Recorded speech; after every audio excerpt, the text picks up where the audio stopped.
I was looking at this piece recently, Alberto Ginastera Sonata, Opus 47 for guitar. And I've been thinking about the merits of atonality and what it means to students. And particularly this video is aimed at either beginners or intermediate type players, certainly not pros or people who consider themselves to be amazing musical experts. And the whole subject of atonality in music is something of a controversial one, because we are surrounded by tonal music on television, in films. Many people's experiences of music are tonal, and they have consonant chord structures and harmonies, and our whole ear is governed around those principles of what chords fit together, what sounds nice, what works. And certainly when I was a very young student and I started to hear atonal music, and that was when I was doing grades, my first experience was at grade 5, and I had to play an atonal piece by Alfred Uhl, and I didn't understand what the composer was actually getting at, and I suspect that is still a problem today for younger students trying to access atonal music. So looking at the sonata by Ginastera, when I try to make sense of atonal music, or certainly music that's governed by principles other than here's a chord structure, here's a harmony, this is a melody. So I'm talking about music that's created outside the traditional song-based sense, or certainly melodic-based sense. You are greeted early on in the score with a series of symbols. So you can see that the composer has tried in some aspects to display accelerando and decelerando purely by the symbols alone. I'm not saying you can tell by this. I would say that any of you that are interested should get the score and look for yourselves, or another score like it. For instance, Nikita Koshkin's Prince's Toy Suite has many keys throughout, as in there are effects, and the effects are explained, and then you use them as part of the piece. Each composer has their own method of what they are getting at.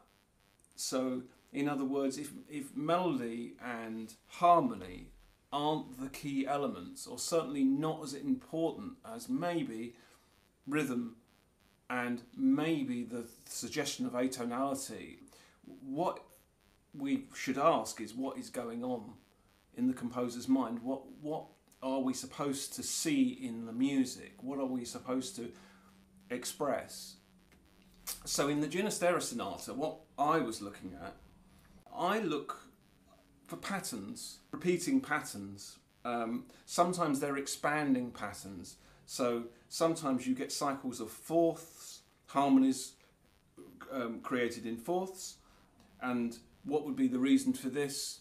Well, it would be the guitar strings, E, A, D, G.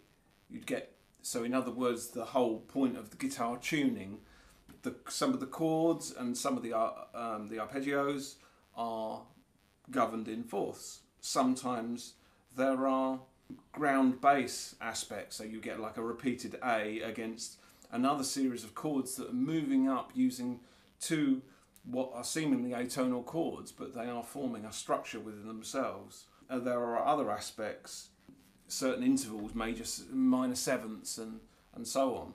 So in other words, the harmony itself is irrelevant, as in tonal harmony, but what you're starting to see are other patterns. The composer is interested in sounds, and they are collective and organised sounds. So if you get a sequence against, say, a repeating A bass, and you're hearing a set of harmonies that are all in minor sevenths, and then you're trying to bring out these harmonies, and you are seeing a pattern, and then the pattern's being overlaid, not dissimilar to the conclusion of a piece by Bach near the very final cadence of any typical instrumental sonata. Some of the tools that these composers will be using are the same, they're just, the context has been removed. And then you figure out what is it the composer is is actually pointing to. So in the case of Nikita Koshkin's Prince's Toy Suite, what you're sometimes experiencing are, sometimes there are Indian harmonies, or sometimes there are Russian harmonies, some overhang from what you would hear in Rimsky-Korsakov and other composers. A big work for me, and one that I purchased early on when I just started to read music, and I initially started purchasing music that looked good, and above and beyond the pieces that I knew and loved, which were, for me at the time, were the Spanish classics and Villa-Lobos and all the traditional sort of classical guitar pieces. So I purchased this piece by Richard Rodney Bennett, the Impromptus, the 5 Impromptus, that I then subsequently heard Julian Bream playing, and I thought the score looked really good. It was interesting, but I didn't really understand it. And when you look at the score, you see some patterns in there that are using quite an extreme palette of notes. So instead of there being major scales or any obvious use of consonant tonal harmony, you're almost seeing a serialistic approach. And of course, when I started to see these patterns, I didn't realise very much about serialism. So I'm talking about when I was probably 10 years old. So to me, they were just collections of dissonant notes. And then you start to pick out aspects of the pieces. You know, you sometimes you try to find melodies where there aren't any blatant melodies, or sometimes it is intended to be a melody. Sometimes you just don't know. So I subsequently went on to study Schoenberg and Alban Berg, and looking at both their atonal music and their 12-tone music. And what I learned from that was that it's essential to listen to atonal music with new ears. It's almost impossible to apply tonal listening habits to atonal music. The problem is that sometimes, if you listen to Berg's violin concerto, what you get sometimes is you can hear a consonant chord, you can hear something that sounds inherently familiar, and then you hear what is a blatantly 12-tone melody floating over the top played by the violin. And you are trying to make sense of these two conflicting elements, when in actual fact the tonal reference, it's certainly not accidental, but it's not as important as the serial aspect of the piece that you're listening to. So in other words, your ears are getting drawn to the familiarity of major or minor triads, let's say, when you really should be concentrating on the development of the 12-tone row. And sometimes these consonant chords are used in a way by the composer, certainly in the case of Berg, as a kind of reminiscence effect. It reminds a Viennese person of Vienna, of Viennese music, of the traditions of Vienna. So that is not to say that consonant chords aren't important in Berg's music, but it's there to paint a background. It's like a skyline in a picture, you know, and yet the foreground is a jumbled collection of Kandinsky-esque objects and items that don't look connected and they don't look organised. Or certainly they may even be organised, but in a way that we are yet to understand. If I took a work like Leo Brouwer's Elogio della Danza, which is a tribute in a way to Stravinsky's Rite of Spring, and so therefore, whilst it has both tonal and atonal elements to it, the importance is around the building of cellular structures, 5 or 6 note structures. Sometimes they are pure intervals, sometimes they are pure major sevenths or minor sevenths built up in sequences against a static bass note. So the bass note is providing the ground, and then these intervals float over the top, and so the intervals, if you were to examine each single one, maybe are suggestive of advanced harmony chords, higher dominant chords, a sharpened ninth chord, a sharpened ninth dominant chord. And sometimes the rhythm in this work is very, very important, because with Stravinsky rhythm, you get these rhythm cells. So you get in Elogio della Danza, you'll be seeing triplets, groups of four semiquavers. So you get groupings of threes, groupings of fours. So rhythm is important. Rhythmic development, rhythmic expansion, rhythmic contraction, which is the same, exactly what you get in the Ginastera. Rhythmic expansion, rhythmic contraction. But Ginastera goes a step further by actually making the patterns accelerate and decelerate by using very special signs. So what am I saying about music in general? How would a young guitarist approach atonal music? Well, I think the important thing is just develop another ear for it. So sometimes it might be a question of just listening to some atonal music and allowing yourself, instead of just what a reaction that I see, and I see it amongst seasoned professionals, is sometimes it's outrage. And I see no logic in being outraged by atonal music. It's as if someone feels that they're being conned. And I remember an example, I certainly heard about an example in radio, this is in Radio 3, and this is in the 1960s when there was lots of experimental music taking place. This is the Avant-Garde. And someone, for a joke, went into a studio and smashed up some chairs and made some random noises and passed it off as a piece of music, and it was actually broadcast on Radio 3 as a modern work. And I guess that modern day artists live in fear of being conned in that way. So in other words, how do you know when a composer who's writing atonal music, how do you know what is how coherent are these notes? Why did the composer use the notes in that order? Were they very, very deliberate, or were they random? There is one Australian composer that I know of, who I won't name, but I've seen someone like him write down a series of dots on a page and join them all up and say, there you go, play that. Is it valid?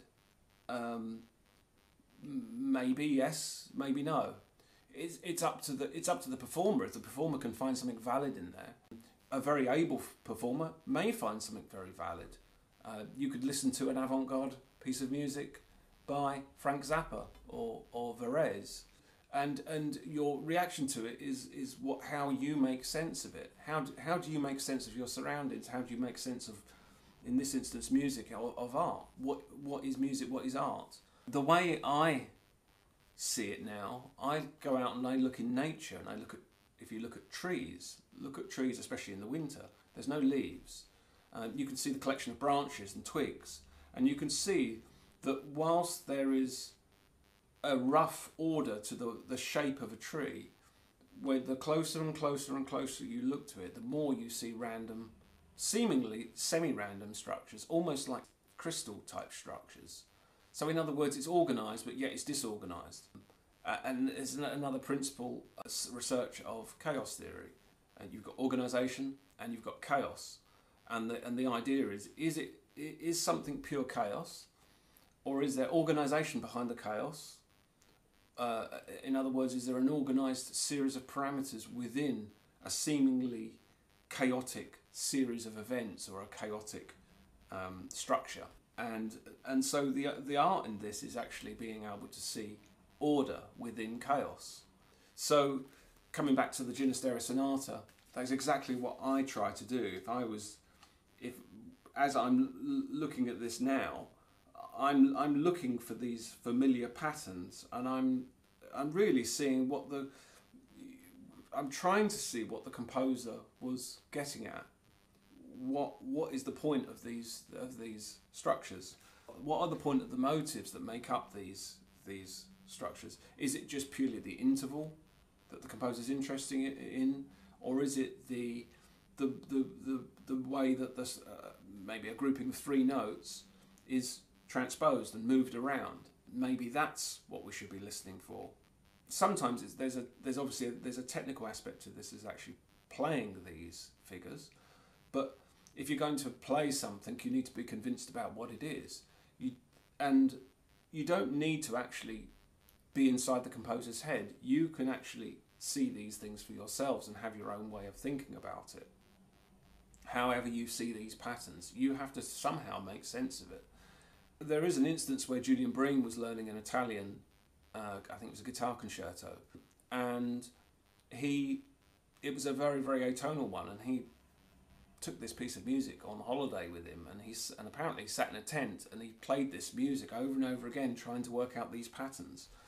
And in the end, these patterns made absolutely no sense to him, and he couldn't ever see him ever perform this piece because he didn't feel like he understood it. And yet, here is a man who played the Britten Nocturnal and Richard Rodney Bennett impromptus. He made sense of those, and he didn't make sense of this Italian piece.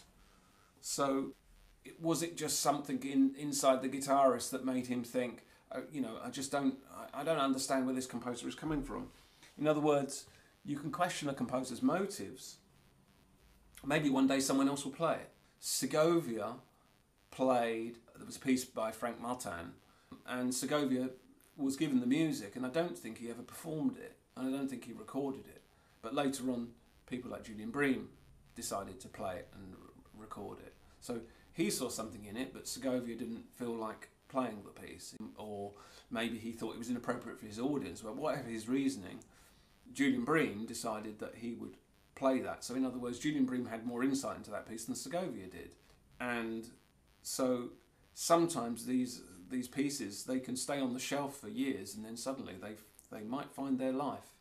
So my interest in atonal music's always been to try to work out what the composer is saying, two, what I think the music is saying. Sometimes that's over and above the intentions of the composer.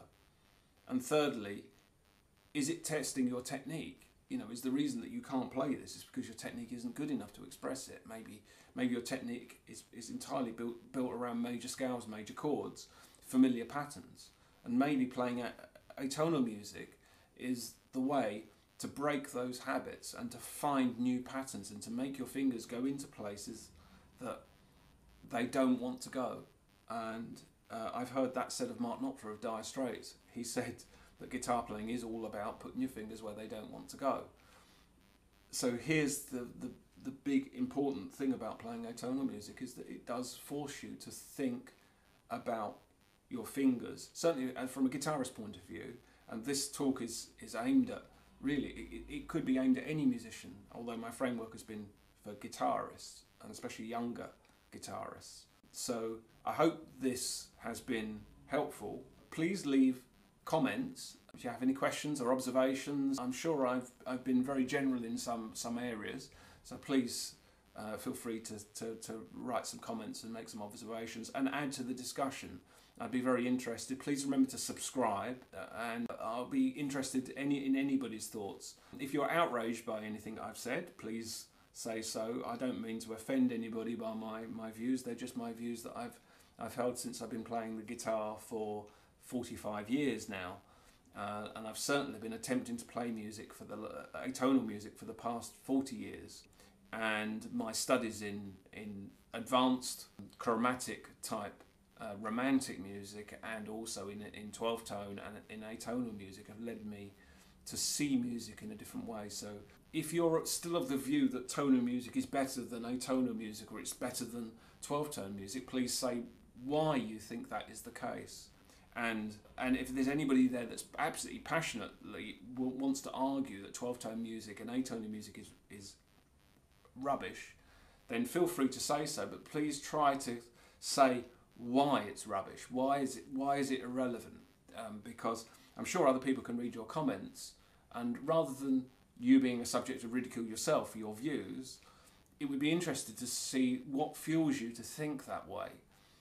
Because I'm certainly on the other side. I happen to think that 12-tone music and atonal music is actually there's a lot in there. It's just that it's harder to work out.